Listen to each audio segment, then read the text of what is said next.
Is it recommended that one fasts the entire month of Sha'baan?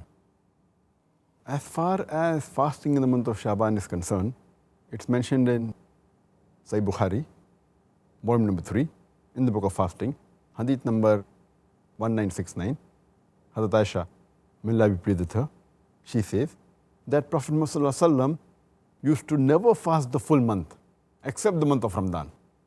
And Prophet Muhammad never fasted more than any month as compared to the month of Sha'baan.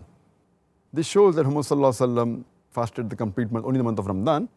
And after Ramadan, the maximum he fasted was in the month of Sha'baan, maybe preparing for the blessed month to come. That's the reason. And people have a misconception that you should fast for the half month of Sha'baan. There's no such hadith saying you should fast for the half month of Sha'baan. But there's hadith which is mentioned in Sunan Abu Dawud, volume number 2, in the book of fasting, hadith number 2330, that the beloved Prophet Muhammad said that you should not fast after half the month of Sha'baan. So that means till the 15th of Sha'baan you can fast, after 16th you should not. And there's another hadith which is mentioned in Sahih Bukhari, volume number 3, book of fasting, hadith number 1914, where the beloved Prophet Muhammad said that you should not fast 1 or 2 days before the month of Ramadan, because these are the days of doubt, so you should not fast on these 2 days.